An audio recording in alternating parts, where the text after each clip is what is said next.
Hello, good evening, good afternoon, good morning from wherever you are watching. This is Susanna Mukumai, your relationship coach, especially if you come from different cultures with your partner. And welcome to the newest episodes of my interviews. And I have amazing guests. Hello, Christiane. I'm so excited to have you here.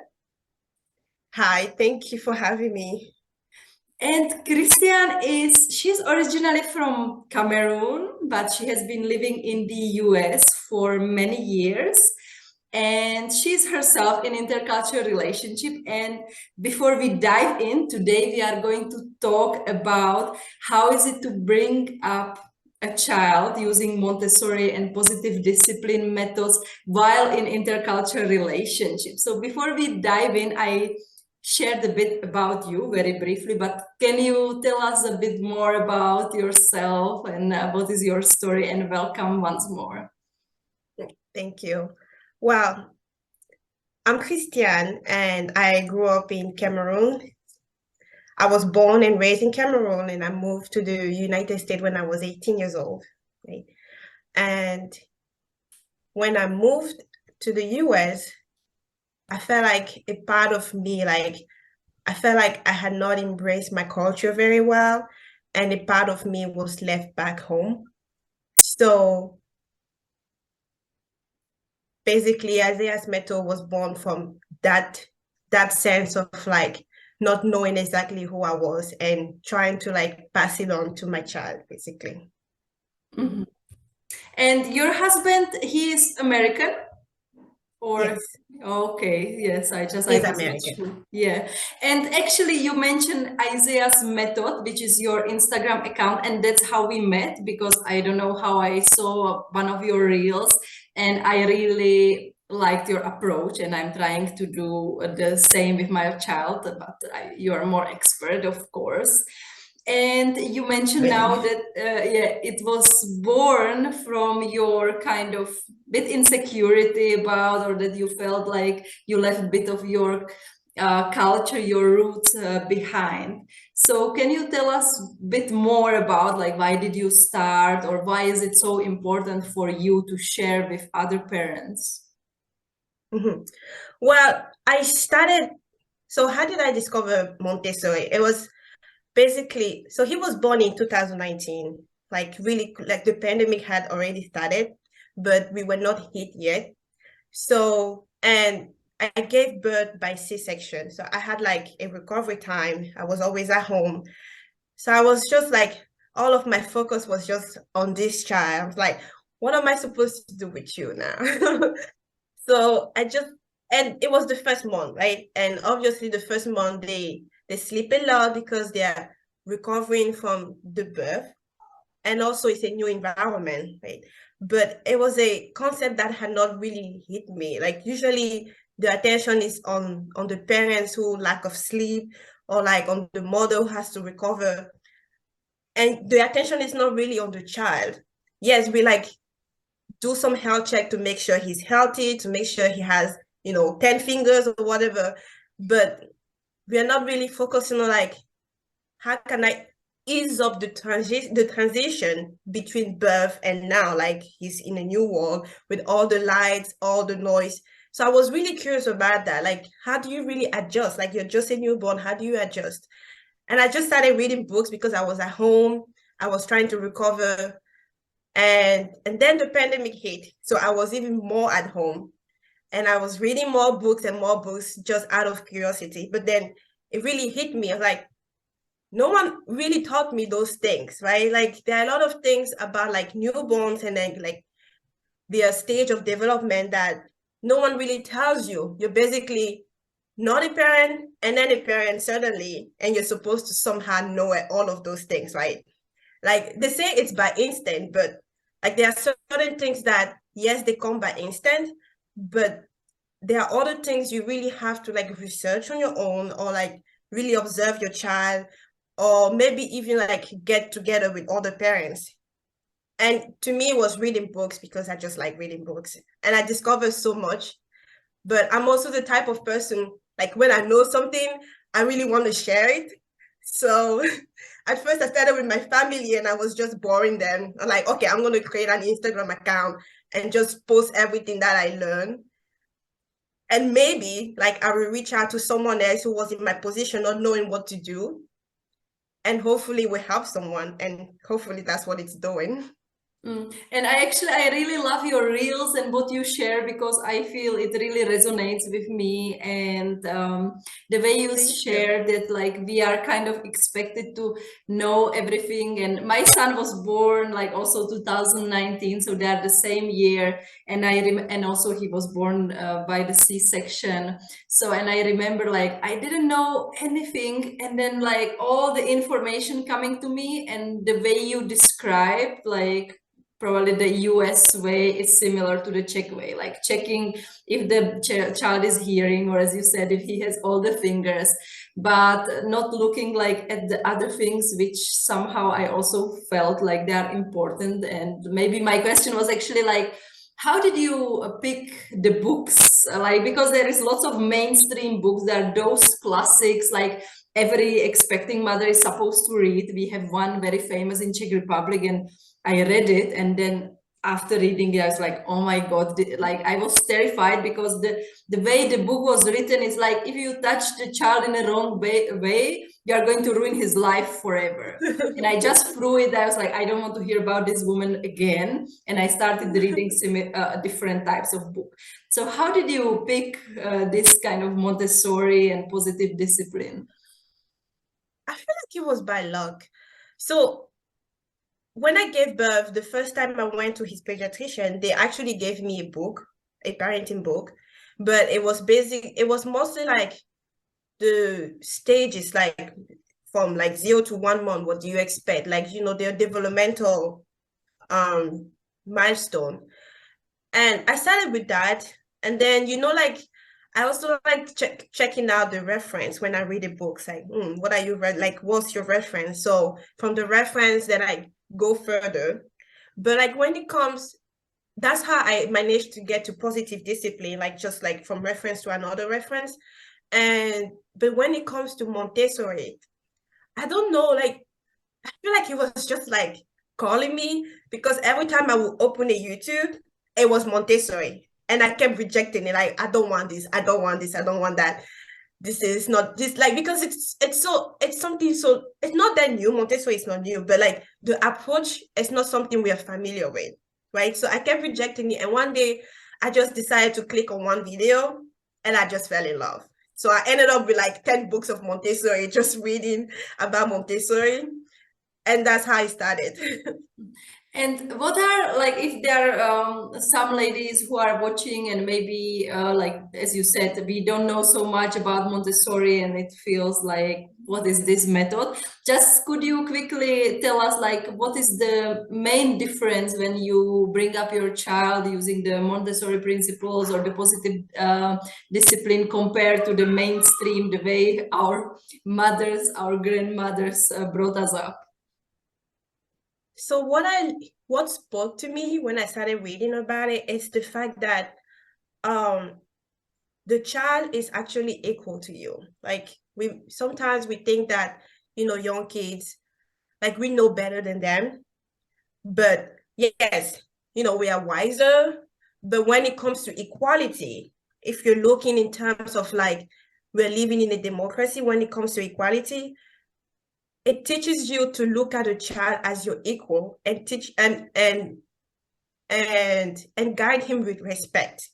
That's what I love so much about it, because sometimes, like most of us, right, we were raised with like maybe like when the parents doesn't want you to do something, like they will either yell, or like they will use threats, or they will use like all kinds of methods. But like Montessori is not about that. It's about using an approach that shows that you respect the child. And from that respect, he also learns to respect you, right? He also learns to like follow the order, follow the rules of the house within certain boundaries, right?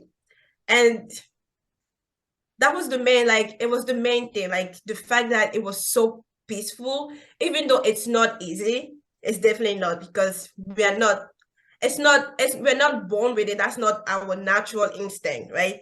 So, but the fact that it was allowing me to see on a different angle, like how I can raise Isaiah, being not only being like his parent, but being his teacher, being his guide, being his friend. And that's what I just loved about it. Like, I don't know how to explain it.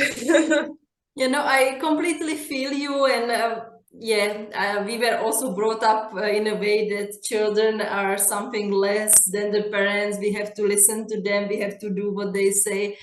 And sometimes, like now, especially when we both have a 3-year-old, like you see, like they want to do stuff themselves. Like this evening, my son, he wanted to peel potatoes with me. He wants to dress up himself, and like, why not? Why we shouldn't allow them to do that, right? Yeah. So it's I really resonate. And now I'm curious about cultural differences, like when it comes to being in intercultural couple. Like you're from Cameroon, your husband is from the US, and also we mentioned that Montessori is kind of not mainstream like in the US.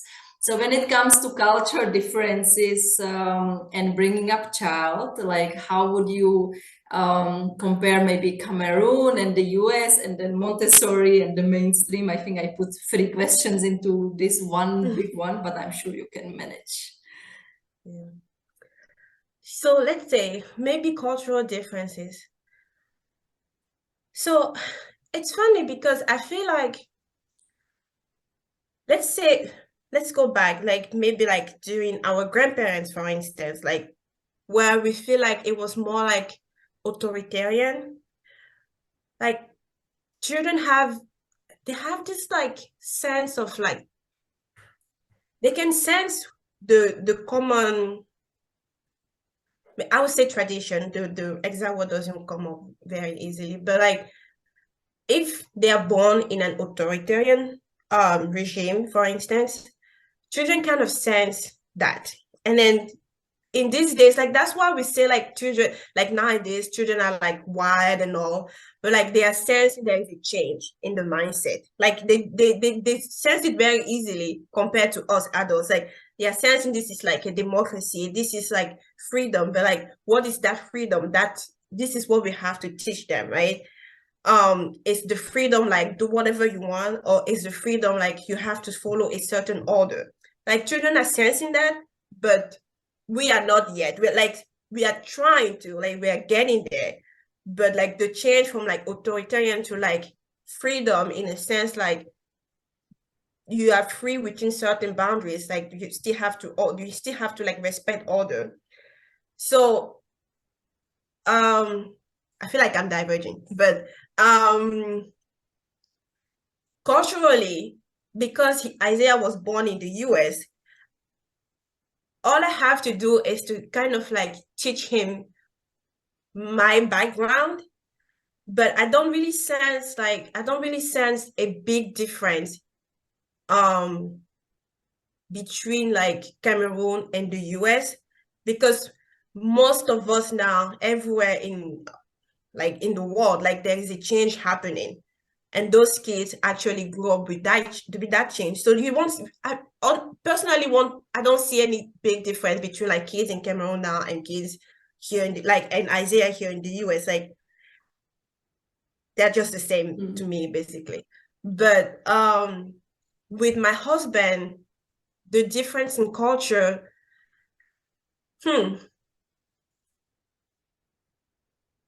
I used to think it was going to be a big deal, but before Isaiah was born, we sat down and then we discussed, like, I really, like, my language is important to me. I want Isaiah to know my language, my culture, my food. And he seemed to be, like, okay with that, as long as we combine all of it together. Like, we don't prioritize one over the other. And he actually helps. Like, Isaiah likes to sing happy birthday in 3 languages, like English, French, and Douala. And my husband actually learned how to sing it in Douala, which is funny. So in that sense, because he's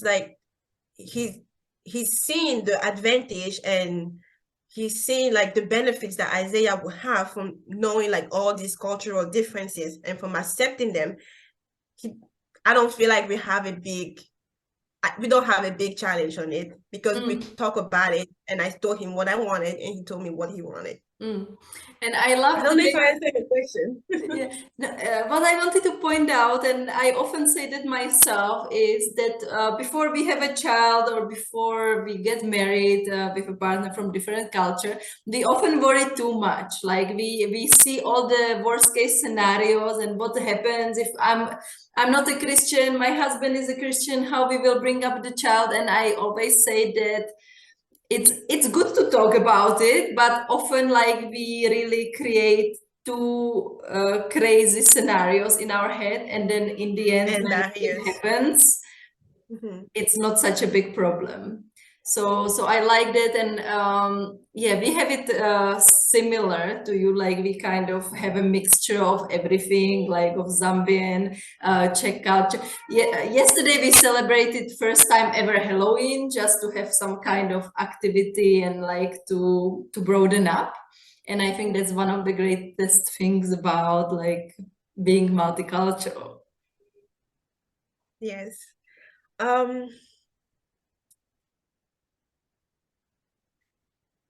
The thing with cultural differences is, I guess the what is the bias here? Like when it comes to language, for instance, like having a child speak multiple languages, like people always, like even recently, like someone told me that, and I was very surprised because it's 2022. Someone told me, when a child learns several languages at the same time, he can be like retarded. I'm like, no. In 2022, there has many studies that have been done, and obviously Isaiah is like well spoken, so it's still weird like how many like biases we have. But like especially when it comes to language, we have all those things like if the child doesn't speak very fast, then we think it's because he's speaking too many languages, like one or two languages, so he's slowing down.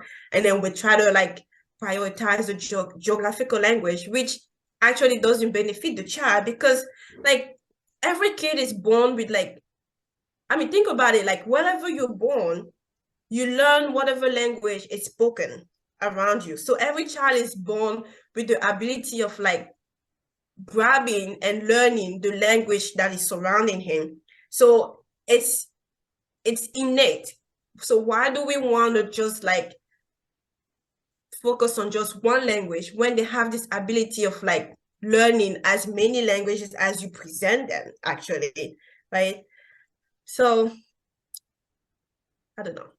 And I'm happy that you are mentioning this. I don't know how is it in Cameroon with languages, but actually like the way Czech Republic, one language, US, one language. And we think like it might be weird, it might be too much for a child like to learn multiple languages at the same time. But in Zambia, there are 72 languages, and it's completely normal that people speak 2, 3, 4 languages since they were born, they mix it. And my point is that in other cultures, like it's normal that the child like is brought up with different languages. I don't know if it's similar in Cameroon. We have over 200 languages. So it's the same in Cameroon. Like a child can speak several languages as long as he's exposed to it. But like growing up, I was learning French in Douala. The unfortunate part with like right now we are in a movement where we really want to like get back to our roots. But like when I was growing up, like we tend to prioritize French and English because we have been colonized by French, right? And I think the belief is that our parents were a little bit scared because obviously they want their kids to succeed. And what's the prominent language? The prominent language is French right now. And maybe if you're not good in French, then you're not going to move forward in society. So they push you to learn something that is not necessarily your background, that is not you, right? But thankfully now it's changing and people are trying to like go back to their roots, like really understand where they're coming from and embrace their language. And that's what I'm hoping for with Isaiah too. Yeah, that was our plan too, like that our son could speak all three languages, Czech, English, and Bemba. But I have to say the Bemba, it's difficult because here when we live in a city, it's the second biggest city in Zambia, and people, they don't speak how like the pure Bemba as people would speak in villages. So it's always, even my husband, when he speaks, he speaks Bemba English, and it's like a street Bemba. And often people, when they see our child, because and he's mixed, they automatically speak English. So even like the people like with whom we interact and who don't speak very good English, they still speak English to him because they have the feeling they have to speak English to him. So that's a bit hard for us. That like people are not talking Bemba to him, so he knows just one or two words. Yeah, I mean we do, like, it's even harder here because to find like people to talk in Douala, like that's why he's like not perfect. You know, he definitely understand very well, but he's not perfect in speaking because it's hard to like have a bunch of people and he feels connected and he feels like, yes, this is something that it's, you know, it's part of my culture. So whenever I'm with like my mom or we're talking on the phone, it's like speaking Douala. I have to keep saying like speaking Douala. And I don't know, it's not, even with my mom, it's not natural anymore because like as soon as she starts speaking in Douala and he's not responding, then she will switch to English because like, you know, that's his fluent language now, but it actually doesn't help. Like if you keep switching back, at some point, like right now he's in the phase, he still asks about, he's still curious about the language, but like the older he gets, he'll feel like it's too much work and he will stop, right? So if we stop, they stop, basically. So don't stop with your child. Like keep forcing people to speak Bamba if you really want him to learn. Yeah, it's just hard. Even me, I am struggling to speak in Czech because we live in Zambia. We don't live in Czech Republic, and it's just hard for me. And yeah, I hope I will improve one day. But it's been unexpectedly hard. It is hard. Like what do we do at home? So my husband Ike wasn't speaking French, like he never learned French until he met me. So as soon as Isaiah was born, I just started talking in French because I wanted him to learn French. And now he's as fluent. My husband is as fluent as Isaiah, so they can speak in French now. So he knows the same, like he's about the same level of vocabulary as Isaiah. So I'm like, okay, now we speak French at home. For us, like my husband, especially when we come from Czech Republic, he's like, "What did you do to my son? I can't understand because now he speaks in Czech." So it's yeah, but I mean, many families manage, and we will manage as well. It takes a lot of effort, and it takes more than one person. It's really hard. Yeah, yeah. And I was still curious about, I know that you mentioned that you don't feel many cultural differences when you compare like the way children are brought up in Cameroon and the way kids are brought up in the US. But I was still curious because maybe it's also different. I didn't ask if you come from the city because that I can imagine like it's a big difference in city versus village. But I just was curious if there was something unexpected or surprising which you came across with your husband when you are bringing Isaiah, and you were like, what? This is the way it's supposed to be done. And he was like, no, it's supposed to be done this way. I guess, you know, like if we had not talked and if we like right now I can't remember the big difference we had. But like we read the same books and we decided to go in the same direction. So I honestly can't come up with something that would make like a big difference, because we sort of think alike now at this point. Like he's almost 3 years old, and since he was born, like when I read the book, I share with him like, what do you think? Like, how can we adjust this? And then we come up, we're always like sort of on the same ground. And if we disagree, it's not like a huge disagreement, and like maybe like I became too angry, or like he became too angry, like, and then we like, okay, we try to come up with another solution. And we always work together. Yeah. So I don't know. No, but it's I think it also shows a good point. Like we don't have to force it and look for differences if you are on the same page. And I think actually it's perfect, and it's so much easier for you. Like, because if I think of our case, like me and my husband, we have a different approaches of bringing up our child, and sometimes it can get pretty tricky because we have different opinions. And I just remember I wanted to make a reel about it. I still didn't do it. Like, what I find, it's like a small detail, but culture difference in ways of counting. So the kids were learning how to like count like this. And he counts the Zambian way, which is like, I can't even do it, but it's like, this is 1, 2, 3, I think 4 and 5. But in Czech, it's like completely opposite. And I was like, how is he going to deal with it when he goes maybe to Czech schools, come to Czech Republic and start counting this, when for us it's this and this is 5. I think in Zambia and in Czech it's 1. So I just thought it was funny, like even these small things can, are different. That's interesting. Yeah. Yeah, I don't know. I have not noticed something like that yet. Well, maybe when I come. do the bigger he grows, maybe I'll notice differences. But I don't even remember like the school system in Cameroon. Yeah, maybe the school system in Cameroon is different than here. But when it comes to like us at home, I have not really like noticed a big difference.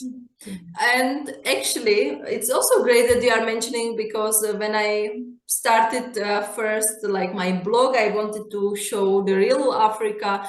And it's good that you are bringing it up. And maybe I should say I shouldn't be asking this question. What is the difference? Because like sometimes we expect big differences, but in the end, there are no differences, or they are very small. And as we mentioned already, the difference is if you live in the city or in some remote village, like it's uncomparable. And often, like even myself, I was guilty before coming to Africa. I didn't know anything, and I kind of knew what I heard on TV, which we all know it's not exactly accurate. So it's good you are mentioning it, that actually like that you don't feel so much differences. And I think it's also interesting perspective which needs to be talked about. Thank you so much for sharing. And we mentioned your Instagram account several times. So if somebody was listening and want to check out what you are doing, where they can find you. Well, Instagram it's Isaiah's Method. Facebook is also Isaiah's Method. And actually last week I opened my Twitter account for the first time. And it's also Isaiah's Method. And I'm planning to like put my website. I'm still building it. I'm planning to do that within 2 weeks and paste it on my Instagram page. It's just like articles that I write, like based on like my experience and like the things I feel like new parents should know about. I just put it all there on my webpage. So if anyone wants to check it when I upload it. And I will share the links under the video so everybody can find you. So thank you so much. It was super interesting. And hopefully it's not the last time we have been talking. Sure, just let me know. Thank you. Thank you. Have a wonderful afternoon, evening. We are on different time zones. And if anybody was listening and you have any questions you want to ask, just drop it in the comments and we will do our best to get back to you. So bye. Bye.